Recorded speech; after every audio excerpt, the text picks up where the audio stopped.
Hey, everybody. Welcome back to the Latched podcast. For those of you who are joining us for the first time, the Latched podcast is a podcast for the mothers in the trenches of motherhood. Today, we are talking about schooling options, particularly homeschooling options. You're listening to Latched Mama Podcast. I'm your host, Melissa Wirt, busy mom of 6 and owner of LatchedMama.com. Join us each week as we talk about pregnancy, breastfeeding, postpartum, and all things motherhood. Highly requested. I know. This was a hotly requested topic. I don't really feel like I guess I can talk on it. I can speak on it. We have a very unique situation. You homeschooled for a long time. But I think that's what's great is there are so many schooling options. Yeah. And you find what works for you. Absolutely. You know? And I think that just like anything else in motherhood and parenting, you just have to have an open mind because you don't know what kind of kids you're going to get.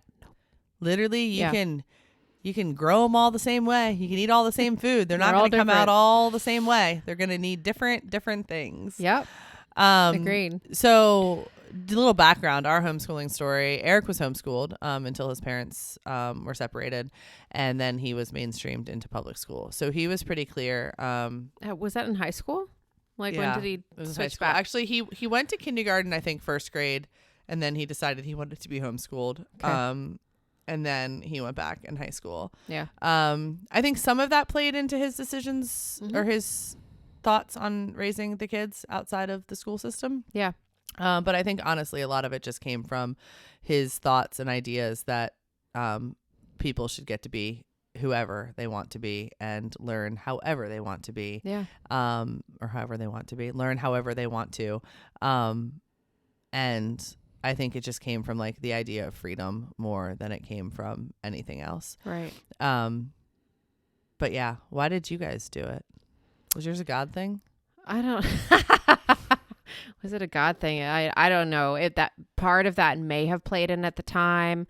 No idea. I think looking back on it, you can't. And I'm not using blame, not out of it. But I do think there are outside kind of a bit of pressure and things like that to make that decision. I don't regret it one bit. There are incredible things about homeschooling that I love. Yep. And I always preface anything, whether somebody asks me a question about schooling or anything, I'm like, there are pros and cons on both sides to every matter what schooling you pick. And maybe you don't even see it as pros and cons. There's just differences. Yeah. And there's some things you can get from homeschooling that you cannot get from any other schooling. Yep. There's some things that you can get from public, private. It's so interesting. I think the biggest takeaway is that what I just kind of led with, that every kid is different and every kid has different ways and they needs to learn. And we're coming to you guys probably from this podcast from a very, very large sense of privilege in the sense that we had choices and we had options in terms of how our kids are schooled. But it's really interesting. It's funny that it's coming off of yesterday. Yesterday was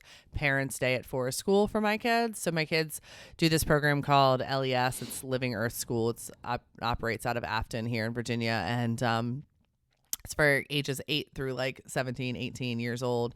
So it's not kind of Waldorfy or preschooly. It's for older school aged kids. Yeah.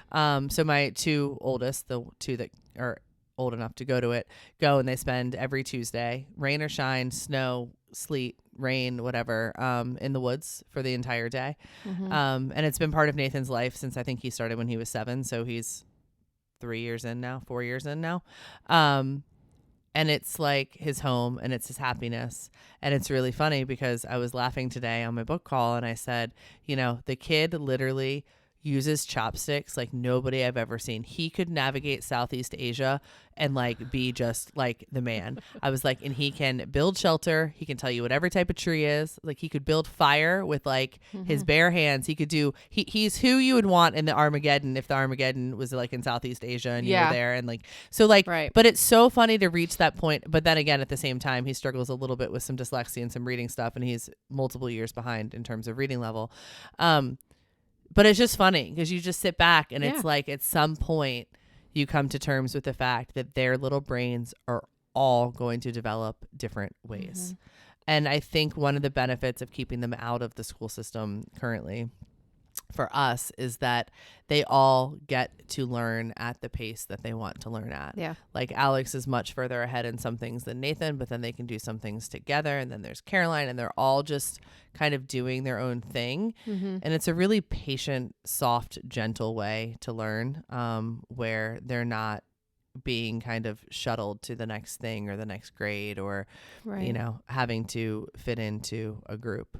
Yeah. And I will say, I know we kind of feel like we've maybe, I don't know if we're going with choices or if we're going more on homeschooling, but either way, I think one of the things that I had to kind of learn, it was like this big decision to like make this step. But I always say, like, it can literally be a year-to-year thing. Honestly, it could almost be a month-to-month. You can put your child in a school. Maybe private schools are somewhat different, but if you're talking kind of homeschooling and public schooling, you can enroll your child and pull them out at any point in time. Yes, there are steps that you need to take before you just make drastic decisions, but that puts you in control. And I like always say that. And even if we do doctorship, they're like, so how's everything going? You know, oh, are your kids? Because, you know, we did years of homeschooling. They're like, are they in public now or homeschooling? I'm like, nope, they're currently all in public right now. I'm like, we'll see next year. Like, honestly, if something comes up and there is a better way that I can support my child, we will do it. Yeah. You know,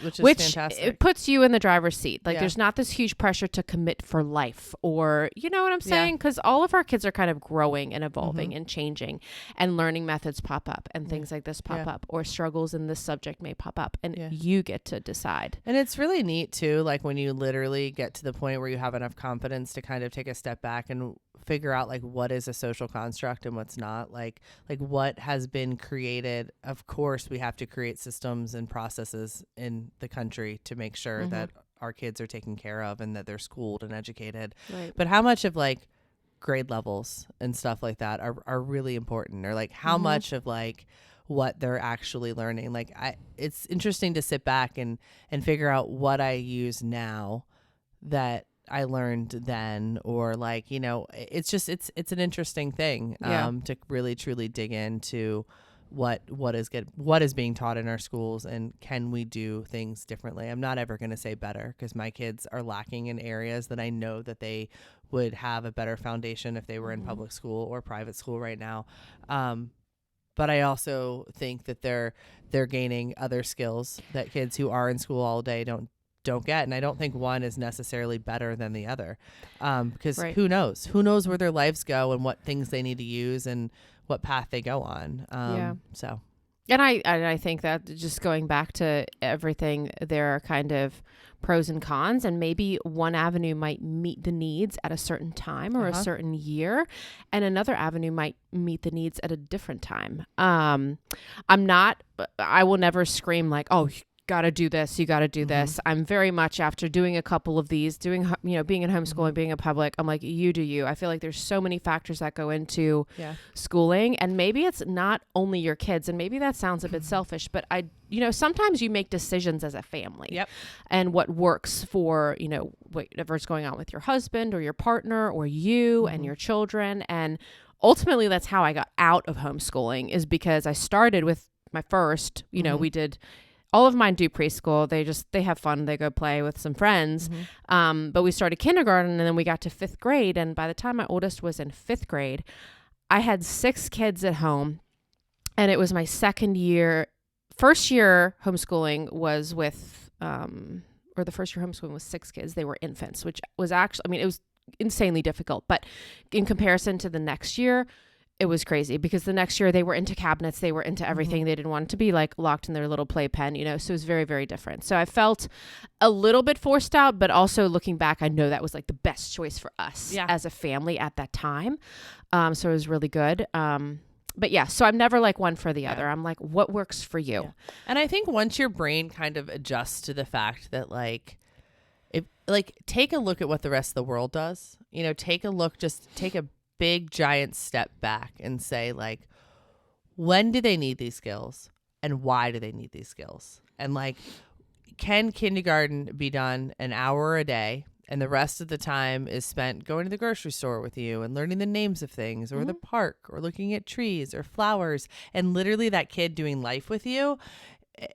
it's amazing. It is absolutely amazing what can be accomplished and how quickly the actual like touch points of kindergarten, first grade, probably even second grade can be actually accomplished at home. So it's not like 8 hours a day of sitting with your kid while they sit at a desk and, you know, you help them. And I think that that's one of like the misnomers I feel like with homeschool sometimes is that people think that you have to be a teacher to be able to do it.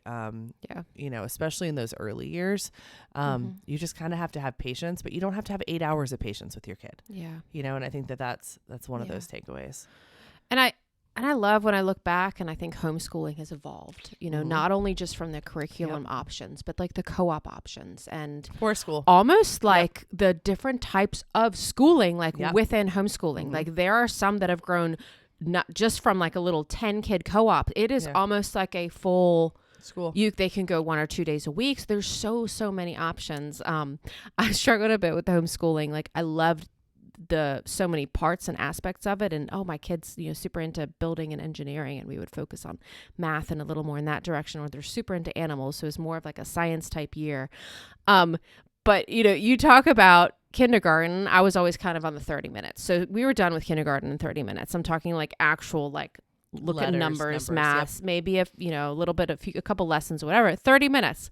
Well, what do you do with them the rest of the time? And if you're not truly going on an outing or things like that, that is always, you know, a few things I'll hear from friends as far as like, what do you do with them? Now they're like, well, now what, Mom? And it's like 10 a.m. And you're like, well, some neighbor kids are not back till like 3 p.m. What are we going to do for like 6 hours? And, you know, I didn't really want to be like a play buddy all the time. Like I was Mom. And so, that was just a little bit insight as far as, you know, from my standpoint. But what I was getting at is I think homeschooling has evolved with your options. And I'm actually pretty impressed with some of the things that I've seen evolved in public school, whether it's levels of classes, options in high schools, some specialty schools, things like that. So I think, you know, hopefully as a collective whole for education for children, like all the avenues are kind of working on evolving and changing and getting better for whoever needs that specific avenue of learning. And it's so interesting because there's all different types of homeschool, like exactly what you just said. I mean, there's like the secular stuff, there's the, you know, the super Christian stuff, there's the all sorts of different types of people. I mean, yesterday when I was in the woods with my kids all day, we talked about, you know, trees and blowing in the wind and you know, finding your hopes and your dreams that way. And I'm like, how are there this many kids in the area that actually like families think that this is the right answer? Because I'm not really even sure in this moment if learning what that moss is really the right answer to what my kid should be learning. But you just kind of have to like take a step back and just like maybe not take things so seriously, but maybe you guys are gonna come visit me in like 20 years and be like, so how are those kids that you kind of unschooled? But you know, and I also think that there's something to be said. Like there are a lot of homeschool curriculums for all different ways kids learn, which I think is really, really neat. We've jumped around in a few of them over the years. There's some that are very, very nature based, some that are, you know, more Christian based. There's, you know, there's all sorts of different stuff. You know, for us too, I know a lot of people have asked me like how you find help to help you homeschool. So it doesn't always have to be you the whole time. We have a private teacher for our kids. She started as a nanny who helped us teach them, and now she works with them virtually. And she kind of just runs the show. I think that there's kids on different curriculums because they learn differently. And then at the end of the year, they each take a test to make sure that, you know, they're still at grade level, and you know, we move forward from there. I was thinking the other day what would happen if we decided to mainstream them tomorrow. What was that process like? Were you worried that they weren't going to test at grade level or anything like that? I don't think I was necessarily worried. You know, a couple years we did evaluations with licensed teachers, professionals. I think one of the years we did do a test. You know, I would like to say my kids are pretty bright. I didn't really see necessarily struggled areas that where I was like, this is not necessarily going to be good. Our biggest thing is just a learning environment. It's completely different. You know, when you're at home, granted there were 6 kids around, but it's quiet and there's different distractions at home versus learning in a You classroom. can go to the bathroom whenever you want, and you can get a snack whenever you want. And Yep. But even just the things that are going on around you, the talking, the disruptions, the behavior, honestly, it was a big thing for Lennox. So I think he went in like an advanced math or something like that based on test scores and things like that.